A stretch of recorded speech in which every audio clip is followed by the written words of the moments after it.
Hola, muchas gracias por dar clic al 31º video de este canal. René Descartes nació el 31 de marzo de 1596 en la comuna de La Haye de Touraine, Francia, o llamada Descartes en su honor, en el seno de una familia de la baja nobleza. Su padre, Joachim Descartes, fue consejero en el Parlamento de Bretaña, y su madre, Jeanne Brochet, quien falleció cuando el pequeño René Descartes tenía apenas un año y un mes de nacido, fue hija del alcalde de Nantes. A partir de esta significativa pérdida, su cuidado quedaría en manos de su padre, su abuela y su nodriza. Años más tarde, al cumplir los 11 años de edad, fue educado en el Collège Henri Cart, un centro de enseñanza jesuita ubicado en La Fléche, en Anjou, donde fue influenciado por el catolicismo y en el que permanecería hasta cumplir 16 años en 1614. Ahí estudió matemáticas y filosofía escolástica, que se caracterizaba por ser dogmática, concentrándose tan solo en los postulados de la Iglesia Católica, y estéril, no trascendiendo la filosofía aristotélica de la que se apoyaba la Iglesia para fundamentar las verdades de la revelación cristiana, que fue la rama de la filosofía que Descartes más dominaba hasta aquel momento, demostrando altos dotes intelectuales, para después ingresar a la Universidad de Poitiers, donde conseguiría graduarse como licenciado en Derecho en 1616. Sin embargo, nunca ejercería esta profesión, pues ante un periodo de incertidumbre y gracias a su posición económica acomodada, Descartes decidió embarcarse en un viaje por Europa durante 9 años, de 1616 a 1625. Su primera estancia fue en los Países Bajos de 1618 a 1619, donde continuó formándose académicamente en el área de la física y las matemáticas, además de enrolarse en las filas del ejército neerlandés con la intención de participar en la Guerra de los 30 años, librada en Europa Central de 1618 a 1648 por 3 causas. La primera por un enfrentamiento entre los católicos y los protestantes, la segunda por una pugna entre el imperio y los estados-nación, y la tercera por una lucha por la hegemonía europea, a las cuales Descartes renuncia en ese mismo año, pues según lo que relatan muchas fuentes, su objetivo no era defender ninguno de estos intereses, sino entender la realidad de cada uno, para luego vivir temporalmente en Alemania y Dinamarca hasta 1622, y posteriormente emigrar a Italia donde vivió hasta 1625, cuando finalmente decide regresar a Francia para vender sus posesiones y asegurar así una vida independiente. Durante todo este periodo entabló amistad con algunos académicos como Marin Mersenne y Jean-Louis Guès de Balzac. Es también en este punto en el que formó parte de los libertinos, un grupo de intelectuales que gustaban de discutir e intercambiar ideas. Sin embargo, esta etapa de su vida tampoco duraría mucho, ya que en 1628 se trasladó definitivamente a los Países Bajos, un país más pacífico y con mayor tolerancia ante las nuevas ideas en comparación a Francia y la gran mayoría de países europeos en aquella época, pero no por ello sin ser firme a sus convicciones eclesiásticas, donde lleva una vida modesta y tranquila, además de decidir no contraer nupcias para dedicarse de lleno al estudio y la investigación, aunque cambiando su residencia constantemente para mantener oculto su paradero y evitar así distracciones, así como siendo cauto a la hora de dar a conocer sus teorías para evitar un posible encarcelamiento o incluso la muerte, como ocurriría años más tarde con Galileo Galilei, que fue condenado por la Inquisición a prisión perpetua en 1633, pese a que ésta ya había superado su apogeo en la Edad Media. De esta forma, actuando con prudencia, en el año 1637, ya con 41 años, Descartes publicó su primer libro al que tituló Discurso del método para bien conducir la razón y buscar la verdad de las ciencias, que pronto se convirtió en el libro más importante, más leído y más controvertido en su época, pero también el que la posteridad se convertiría en su obra más aclamada y la que lo catapultó como uno de los mayores genios de toda la historia, sin mencionar que auguró el inicio de la filosofía moderna, por lo que a Descartes se le considera padre de esta filosofía. Esta obra la divide en 6 partes, en las cuales no solo habla del funcionamiento de un nuevo método que ideó para que las personas pudieran no solo llegar a conocimientos más certeros al poner en duda sus creencias, sino también de sus implicaciones, condicionantes y de la ciencia. Así, en la primera parte, trata el problema que adoleció la ciencia durante la época por carecer del rigor matemático, al restringirse solo a la observación, la inducción y el análisis de hechos, y de su rechazo a la enseñanza tradicional, de la que solo salva las matemáticas. Asimismo, propone de manera implícita que la verdad de las cosas solo se encuentra en uno mismo mediante el uso de la racionalidad. En la segunda introduce los 4 fundamentos o reglas de su nuevo método inspirado en la geometría, que son la evidencia, que consiste en admitir solo como verdadero aquello que se nos presenta de modo claro y distinto, el análisis, que se refiere a dividir las ideas complejas en tantas partes como sea posible, admitiendo como verdaderas las que sean evidentes, la síntesis, que alude a conducir en orden los pensamientos, empezando por los más simples hasta llegar a los más complejos, y la enumeración y comprobación, en el que se compruebe el análisis poniendo a prueba todas las ideas simples que aparezcan, así como revisar la corrección de la síntesis, siendo estos los que Descartes propone para guiar el uso de nuestra racionalidad, y establece la duda metódica, cuyo objetivo es servir como un criterio de verdad que se puede utilizar para sustentar su método, que cuenta con algunas características, como que es metódica, porque la duda es un medio que Descartes utiliza con el propósito de alcanzar algún tipo de certeza que es indubitable, al que él llama el primer principio de la filosofía, que ni siquiera el más reacio de los escépticos, como él mismo se hace llamar, al proponerse dudar de todo, pudiera quebrantar. Otra que es universal, debido a que la duda debe ser aplicada a toda proposición acerca de la cual quepa la más mínima interrogación. Una tercera que es teorética, puesto que la duda no ha de extenderse a la conducta. Y una última que es provisional, pues la duda debe ser abandonada desde el momento en el que se llegue a descubrir algún tipo de verdad que sea absolutamente indubitable, que quedarán más claras en breve. En la tercera parte habla sobre su moral provisional, la cual le ayudaría a no extraviarse en la búsqueda de la verdad, mientras reestructuraba su razón con ayuda del método que había descubierto. En la cuarta explica su máxima pienso, por lo tanto existo, que es como tal su duda metódica, y pretende demostrar la existencia de Dios como garantía de todo el conocimiento perfecto. En la quinta expone sus teorías acerca del origen de la Tierra y el universo, y por último en la sexta parte habla sobre la utilidad de la ciencia, con respecto a su beneficio para el ser humano y lo que debe y no debe ser divulgado de ella.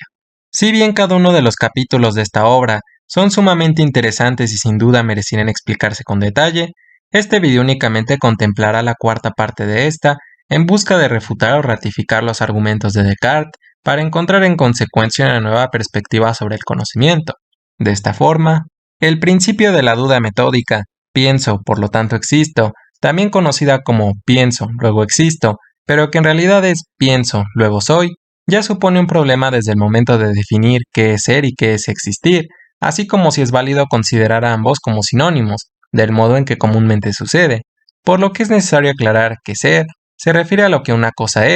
es decir, a su esencia y a su sustancia, o en otras palabras, a todas las características generales y particulares que una cosa posee y que por lo tanto lo hace parecerse y distinguirse a lo que otras cosas son, mientras que existir significa que una cosa es real y verdadera, por lo que si bien para cualquier propósito ideal ambos términos no deberían usarse como sinónimos, en este caso los dos funcionan para explicar el método de Descartes. Dicho esto, esta máxima tiene sus fundamentos en que, por una parte, Descartes, inspirado en una serie de 3 sueños que tuvo cuando se encontraba acuartelado en la ciudad de Ulm, Alemania, durante el invierno de 1619, se percató de que la información que obtenemos gracias al uso de nuestros sentidos, es decir, de lo que percibimos con la vista, y de lo que interactuamos y sentimos con el gusto, el olfato, el oído y el tacto, nos engañan, porque cuando soñamos también recibimos información de nuestros sentidos que no es real, así como tampoco lo es aquello que podemos reflexionar sobre los mismos, y como resulta muy difícil distinguir la vigilia del sueño, pues aun cuando soñamos, podemos tener la sensación de haber despertado y sin embargo no haberlo hecho, todas las cosas materiales que vemos a nuestro alrededor, incluido nuestro cuerpo, y todas las reflexiones que ellos nos generan, podrían pertenecer a un sueño y ser por lo tanto falsos, y aun sin irnos demasiado lejos, en nuestro estado más lúcido podemos observar fenómenos como la refracción de la luz, o mirar los planetas más pequeños en el telescopio, cuando en realidad sabemos que son gigantes. Pero por otra parte, tampoco podemos confiar en las matemáticas ni en lo que sabemos, porque podría haber un genio malvado que nos haga creer que todos nuestros argumentos y todo lo que conocemos sea verdadero aunque en realidad no lo sea. Esta hipótesis del genio maligno radica en que no es imposible que en vez del Dios convencionalmente bueno que conocemos, existe en su lugar un ser infinitamente poderoso e inteligente con las características de ser omnipotente, omnipresente y omnisciente, cuyo único empeño no sea otro que el hacer que nos confundamos y nos engañemos, incluso cuando más seguros estemos de nuestros razonamientos y de lo que sentimos. De esta forma, Descartes sostiene que no se puede confiar ni en lo que nuestros sentidos nos muestran, ni en las matemáticas, ni en Dios, ni en lo que sentimos, ni en una primera instancia en lo que pensamos. No obstante, Descartes igualmente se da cuenta de que él, al dudar de todo, estaba pensando, y concluye entonces que es verdad que él, al pensar, es algo. Más específicamente, en sus propias palabras, él y todos nosotros somos sustancia cuya esencia es pensar. Asimismo, Afirma que él, al ser una sustancia que tiene como esencia pensar, para ser él no precisa de lugar alguno ni depende de ninguna cosa material, y nosotros tampoco. Y continúa mencionando que del mismo modo, todas las cosas no precisan de materia para hacer algo, pues con el simple hecho de que él y todos nosotros las pensemos o concibamos muy clara y distintamente, ya las hace ser algo que existe. Sin embargo, en este punto Descartes se enfrentó a otra dificultad para señalar cuáles son exactamente aquellas cosas que concebimos muy clara y distintamente y son en consecuencia verdaderas, ya que siguiendo esta premisa, por ejemplo, todo aquello que imaginamos, así nunca lo hayamos percibido con nuestros sentidos, que nos mienten, o sea ausente de toda lógica y coherencia, sería algo real. Descartes, al reflexionar sobre este conflicto, considerando que dudar y por tanto pensar no es más perfecto que conocer, concluyó que obviamente su ser y el de todos nosotros no era del todo perfecto, porque tras todo lo expuesto anteriormente, seríamos esencia pensante que navega siempre en eso, en el pensamiento, mas no en el conocimiento, o al menos no en aquel que es certero. Sin embargo, el hecho de que podamos distinguir lo que es imperfecto de lo que no lo es, significa que él y todos nosotros de alguna forma tuvimos que aprender a identificar lo que sí es perfecto, pero ¿gracias a quién o a qué? Es así como, según Descartes, era necesario que existiese un ser más perfecto y superior del que él dependiese y del que hubiese adquirido todo lo que él tenía y de lo que todos nosotros también tenemos. Este ser es entonces el Dios convencionalmente bueno que conocemos. Además señala como argumento que si él fuese independiente a Dios, al percatarse de lo anterior, fácilmente habría podido obtener de sí mismo todo el excedente que le faltaba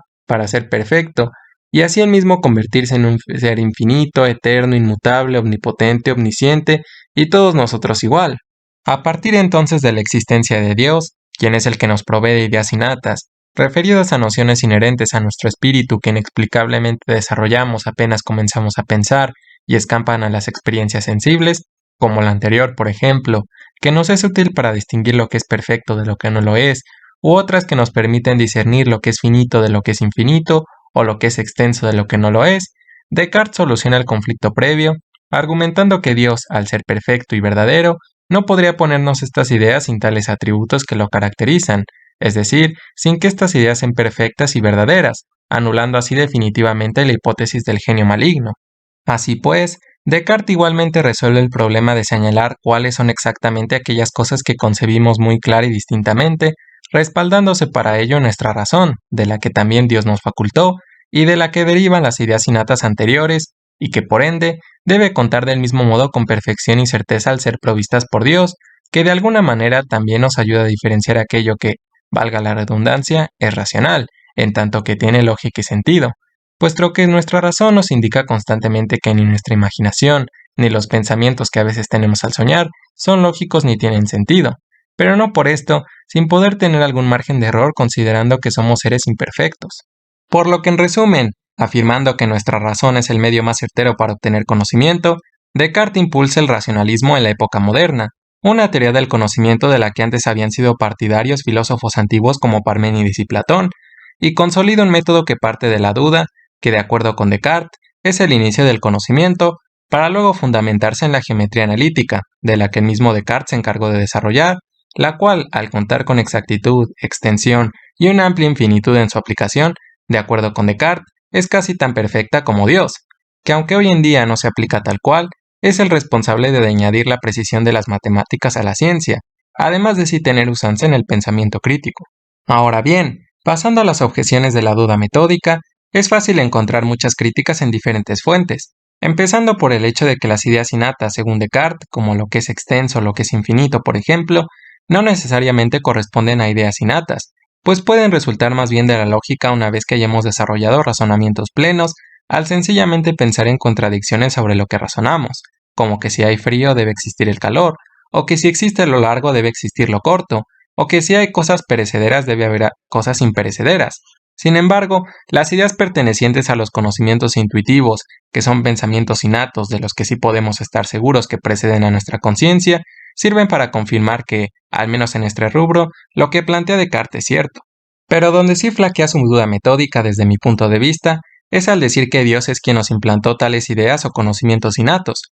puesto que hay miles de posibilidades que expliquen el porqué de ellos, y una de estas es que bien podría ser el genio malvado quien nos los injerte, teniendo en cuenta que al hacer esto lograría su cometido de engañarnos, haciéndonos pensar que en realidad el Dios convencionalmente bueno que conocemos sí existe cuando no sea así. Y lo mismo sucede con nuestra razón, pues no hay nada que nos garantice que el genio maligno no la distorsione haciéndonos perder detalles importantes al momento de razonar, o nos borre nuestros pensamientos, o mezcle de alguna manera nuestra razón con nuestra imaginación, si a fin de cuentas este es omnipotente, omnipresente y omnisciente, o al menos ese es el cuestionamiento que aparentemente la duda nos provoca.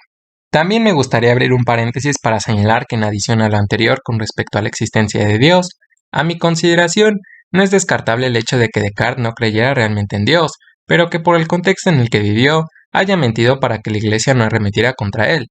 Esto toma especial sentido si tenemos en cuenta que es un argumento potencialmente condenable, como lo es la posible existencia de un genio maligno, sin que luego no hubiera negado que no existe, además de que, en realidad, emplearlo como argumento parece quedar un poco de sobra, pues ya por sí mismos los pensamientos que provienen de los conocimientos intuitivos o las ideas innatas, si es que resultase ser cierto que los desarrollamos siempre cuando apenas comenzamos a pensar, son un argumento bastante fuerte desde mi punto de vista. Incluso, por otro lado, no cuadra que Descartes siguiese desconfiando de la información que nos comunican los sentidos, porque de acuerdo a su argumentación, Dios igualmente nos los habría provisto, y por lo tanto deberían contar con cierta veracidad y perfección del mismo modo que nuestro razonamiento, por lo que ambos serían igual de válidos y certeros para conocer a nuestro entorno. No obstante, pese a que el genio maligno podría perturbar tales ideas y pensamientos, considero que hay otro medio para explicar por qué lo dicho por Descartes sí cuenta con una verdad parcial, ya que el hecho de que al dudar cada uno de nosotros piense, confirma a su vez dos cosas. Por un lado, que necesariamente cada uno de nosotros estamos generando energía continuamente para poder no solo pensar, sino también emocionarnos, sentir, adoptar un estado anímico y presuntamente actuar. Y por otro lado, que de acuerdo con el principio de causalidad proporcional, todas las cosas que percibimos con el uso de nuestros sentidos, aunque sean falsas, también deben poseer energía, o dicho en otras palabras, que ambas energías, es decir, la que me permite pensar, sentir y la que hace que las cosas sean lo que son, o en su defecto, la que me permite percibirlas, deben forzosamente derivar de alguna fuente, lo que me lleva a pensar que la frase pienso luego soy en realidad debería cambiarse a algo así como genero energía luego soy, que ya abarcaría nuestras emociones, nuestros pensamientos, nuestros sentimientos y nuestros actos en ese orden como prueba de que existimos. Este orden corresponde entonces a un proceso del que no se escabulle ninguna de las cosas que hacemos, incluyendo las cosas que conocemos por primera vez, que consiste en primer lugar en generar una o varias emociones, entendidas como reacciones psicofisiológicas que ocurren de manera espontánea y automática sin que las podamos evitar, que incluyen al asco, al miedo, a la sorpresa, a la alegría, al enfado y a la tristeza. En segundo lugar, nuestros pensamientos, que interpretan a nuestras emociones y obtienen sentimientos, dentro de los que se encierran la euforia, el amor, el odio, la esperanza, la gratitud, la indignación, la satisfacción, la empatía o la culpa, por mencionar algunas, que resultan en nuestro estado de ánimo, que ocupa el tercer lugar, referido a una actitud o disposición para permanecer en una situación emocional al producir una serie de sentimientos de manera prolongada que afectan al resto de componentes de nuestra psique, como lo son nuestra memoria y la inteligencia. Los estados anímicos más comunes son la depresión, los trastornos de conducta y la felicidad, que definen en último lugar a nuestras acciones. Por ejemplo, si retrocediéramos el tiempo al momento en que conocimos por primera vez una manzana, seguramente observaríamos cómo ésta nos genera una emoción que quizá no fue tan impactante, pero ocurrió. Esta pudo ser la sorpresa, y al reflexionar sobre esa emoción, a lo mejor generamos sentimientos como el asombro o la indignación, que nos dieron a preguntar a alguien qué era, y cuando supimos que era un alimento y decidimos probarla, repetimos el proceso para ahora generar una emoción como la alegría o el asco, y al reflexionar sobre ello, desarrollamos un sentimiento como la satisfacción, la gratitud o la plenitud, y posiblemente esta serie de sentimientos nos hicieron estar felices, y así sucedería con cualquier otro ejemplo que se nos pudiera ocurrir sobre algo que conocimos por primera vez, por lo que siendo partícipes nuestros pensamientos y nuestra razón en este proceso, podemos confiar en que la razón sí forma parte del conocimiento, pero también las emociones y los sentimientos, que parecen ser el puente de este, que ofrecen una nueva visión sobre mismo y dejan en manifiesto que si queremos cambiar al mundo y a nuestro plano mental, debemos prestar especial atención a ellos. Y sé que estarán pensando que el genio maligno también podría irrumpir en este proceso, haciéndonos creer que es así como funciona aunque en verdad no lo sea, o manipulando nuestros sentimientos o emociones a su antojo, lo cual sería cierto si es que no existiese un estado anímico que me hace estar seguro de que, con independencia de cualquier propósito que pudiera tener un posible genio malvado, o nuestra naturaleza biológica, o el Dios convencionalmente bueno que conocemos, en el mundo en el que nos encontramos inmersos sin importar si es verdadero o falso, nosotros tenemos la oportunidad de desafiar, modificar y vencer las reglas de cualquiera de estos. Dicho estado anímico es la indiferencia, con el que ningún ser todopoderoso ni ninguna fuerza natural ganaría. Esta misma capacidad para ser indiferente me hace pensar que quizá el genio malvado no exista, o que bien, su propósito no es el de confundirnos, pues esta capacidad tampoco cierra las posibilidades de que un genio malvado, ni el Dios convencionalmente bueno, ni las leyes de la biología no existan, pero sí dejen claro que nos permite ignorarlos, algo que no promuevo para nada, ya que igual que Descartes, esto solo es un recurso argumentativo teórico, además de que la indiferencia es tan evidente como los conocimientos intuitivos que difícilmente generan dudas sobre su veracidad. Es así como las emociones y los sentimientos pueden ayudar a respaldar los planteamientos de Descartes y abren la posibilidad a una nueva teoría del conocimiento a partir de preguntas que el proceso descrito anteriormente nos produce, como si aprendemos igual con cualquier emoción y sentimiento que nos genere una cosa y qué tanto influye la magnitud de las mismas al momento de conocer, o si la indiferencia es una cosa hace que no la conozcamos como deberíamos, o si son las emociones y los sentimientos los que en última instancia definen si aprendemos algo o no. Y si por ejemplo los mayores genios de la historia tenían un modo más complejo de manejar sus emociones y sentimientos que todos podríamos replicar para aprender de forma más eficiente. Ya muchos académicos se han hecho esta pregunta antes, de entre los que podríamos destacar a Antonio Damasio, que cuestionó a Descartes usando también a las emociones. Y ya para terminar me gustaría concluir con la biografía de Descartes, que en el año 1641 publicó su segundo libro al que tituló Meditaciones Metafísicas, y solo 2 años después, en 1644, también su tercer libro, llamado Principios de la Filosofía. Finalmente pasaría su último año de vida en la ciudad de Estocolmo, Suecia, de 1649 a 1650, para impartir clases de filosofía a la reina Cristina. Se cree que la causa de su muerte fue por una pulmonía, tras sufrir problemas respiratorios por el frío que sacudió gravemente a su salud. Una vida atrayente, enigmática, y que demuestra un gran amor por la fehaciente búsqueda de la verdad. Espero que te haya gustado el video y me encantaría conocer tu opinión al respecto.